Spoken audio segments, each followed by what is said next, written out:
तुमच्या लग्नाच्या पहिल्याच दिवशी बायकोसमोर जर तुम्हाला नागडं उघडं करून मारण्यात आलं तर काय होईल?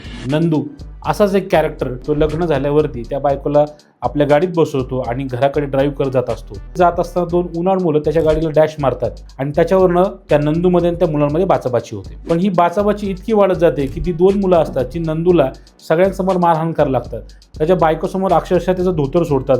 घरी आल्यावरती त्याला सगळे समजवतात की अरे जाऊ दे. पण नंदू हाच विचार करतो की माझ्या बायकोसमोर मला मारण्यात आलंय, तर तो बदला घ्यायचं ठरवतो. पण तो ट्रॅप फसतो आणि त्या मुलांना कळतं की हा जो नंदू आहे तो आपल्यावरती अटॅक करायचा परत प्रयत्न करतो. पण जेव्हा तीच मुलं याच्या घराबाजूला गिरट्या घालायला लागतात त्यावेळेस हा घाबरतो. त्यामुळे नंदू जो आहे एका मध्यस्थीला घेऊन त्यांच्यासोबत कॉम्प्रोमाइज करण्यासाठी भेटतो. पण कॉम्प्रोमाइज करत असताना ती दोन मुलं त्याच्यासमोर अशी एक अट ठेवतात जी नंदू पूर्ण करू शकत नाही. ती अट असते त्याच्या बायकोबद्दल. ती अट तो पूर्ण करतो का नाही आणि तो त्या मुलांना कसा धडा शिकवतो. सामान्य माणूस जेव्हा एखाद्या अशा घटनेमध्ये अडकतो तेव्हा तो काय काय करू शकतो त्याचा प्रवास डिझाईन केलेला आहे या सिनेमामध्ये. ॲडी नावाची ही गोष्ट झी5 ला अवेलेबल आहे.